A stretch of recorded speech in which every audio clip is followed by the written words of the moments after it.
तुझे प्यार इतना किए जा रहा हूँ, तुझे प्यार इतना किए जा रहा हूँ, तेरा नाम पल पल लिए जा रहा हूँ।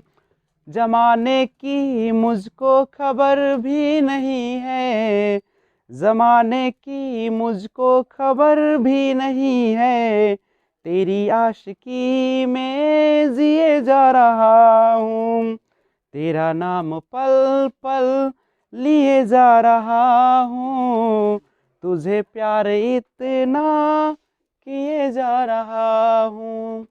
जी नमस्कार, मैं विजय राजपुष्प और आपके अपने ही YouTube channel learner eyes by VRP पे हार्दिक स्वागत है।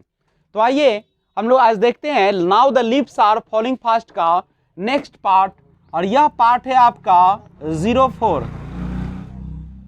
तो part 04 now the leaves are falling fast जो लिखा गया किसके द्वारा? WH ऑडेन के द्वारा, जिसमें मनुष्य के जीवन की जो तुलना है वह की गई है किससे? तो एक वृक्ष से, वह भी वैसे वृक्ष से जिसके पत्ते गिर रहे हैं, पर्ण विहीन हो गए हैं, यानी पत्ते समाप्त हो गए हैं, गंजे हो गए हैं और वो मृत्यु के कगार पर जैसे हो। तो देखते हैं मनुष्य की हालात। Starving through the leafless wood, starving का मतलब होता है भूखे मर रहे हैं, थ्रू द लीवलेस वुड यानी लीवलेस का मतलब होता है पत्ते रहित या पर्ण विहीन, वुड माने जंगल या वृक्ष बोली या लकड़ी बोली। तो कह रहे हैं कि जो वृक्ष है वो पर्ण विहीन हो गए हैं और लोग जो है भूख से मर रहे हैं, खाना तक नसीब नहीं हो रहा है, ऐसी हालात हो गई है मनुष्य की। Trolls run scolding for their food, trolls यानी जो दुष्ट आत्मा है, जो क्रूर है, जिसके दिल में रहम नहीं है, वो दुष्ट आत्माएं रन स्कॉल्डिंग, स्कॉल्डिंग माने खोज में, फॉर देयर फूड अपने भोजन के तलाश में इधर उधर रन यानी भाग रहे हैं, दौड़ रहे हैं। यानी ऐसी हालात हो गई है कि अब दुष्ट आत्माएं जो है, बेकार की जो आत्माएं हैं, वह भी अपने भोजन के तलाश में इधर उधर भटक रहे हैं, क्योंकि अब वृक्ष जो है पत्ते रहित हो गए हैं और लोग जो है से भूख से मर रहे हैं। अब जीने का कोई तरीका नहीं बच रहा है, आस नहीं बच रहा है। एंड द नाइटिंगल, और जो नाइटिंगल है, गाने वाली चिड़िया, बुलबुल जो पक्षी है, इज डम्ब, वह भी मूक हो गई है, गूंगी हो गई है। अब वह भी अपना गाना, मधुर संगीत नहीं सुना पा रही है। क्यों? क्योंकि पत्ते ही नहीं है, लोग भूख से मर रहे हैं, दुष्ट आत्माएं भोजन की तलाश में इधर भटक रहे हैं, जिसके कारण जो नाइटिंगल है वह मूक हो गई है, गूंगा हो गई है, और जिसके कारण अब उनके गाना भी सुनने को नसीब नहीं हो रहे हैं।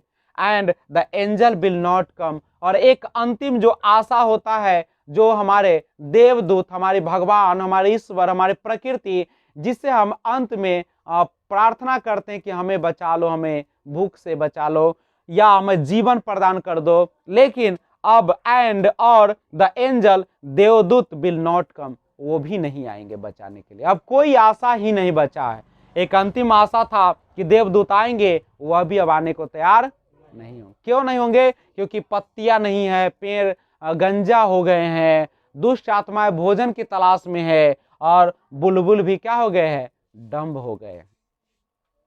और लास्ट स्टेंजा इस कविता का, कोल्ड इम्पॉसिबल अहेड, कोल्ड ठंड, इम्पॉसिबल जो कि पॉसिबल माने संभव, इम्पॉसिबल माने असंभव, अहेड आगे बढ़ रहे हैं। अब जो ठंड है, जो बर्फ है, अब जो ठंडी हवा चल रही है उन बर्फों से, वह भी अब आगे बढ़ ही रहा है, नहीं जो हमारे प्राणों को लेकर ही दम लेगा।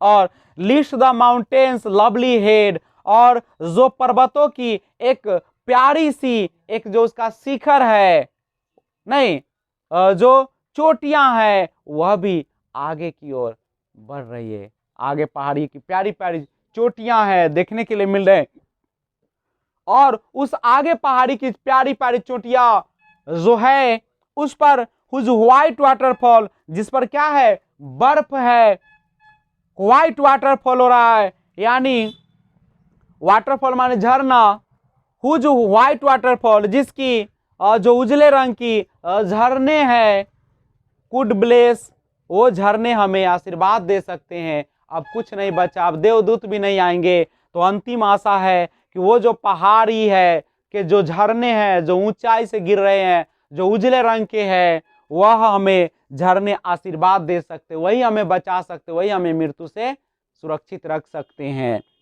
Travels in their last distress, और यात्री जो है, ट्रेवल्स जो है इन देयर लास्ट डिस्ट्रेस, अपने अंतिम क्षण में है।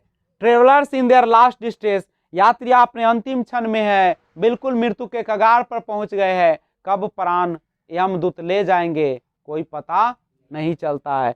तो एक कहानी मनुष्य की दुर्दशा का बखान करती है कि मनुष्य के पास कितनी समस्याएं आती जा रही है, लेकिन आज भी मनुष्य सचेत नहीं हो रहा है।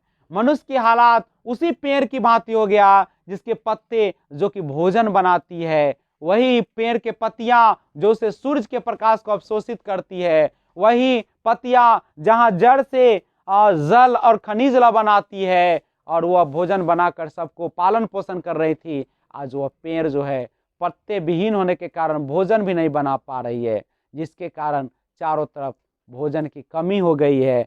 और मनुष्य की हालात सेम उसी वृक्ष की तरह हो गए हैं। मनुष्य भी आज भूखे इधर से उधर भटक रहे हैं ताकि कुछ मिल जाए। वो आशा एक देवदूत पर करते हैं, वो भी नहीं आएंगे, और अंत में कहते हैं कि अब एक ही रास्ता बचा है कि जो पहाड़ों पर जो झरने हैं वही हमें क्या कर सकते हैं, आशीर्वाद दे सकते हैं, वही बचा सकते हैं, वही हमारी जिंदगी दे सकते हैं। और यात्रियां अपने अंतिम क्षण में इंतजार कर रहे हैं। तो आज इसी कविता के साथ आप भी अपने जीवन में सचेत हो, और पार्ट 1 से लेकर 4 तक आप इसे देखें, आगे बढ़े और अपने जीवन में आने वाली कठिनाइयों पर विजय प्राप्त करें। तो मिलते हैं फिर एक और बेहतरीन वीडियो के साथ। तब तक जय हिंद, जय भारत, वंदे मातरम।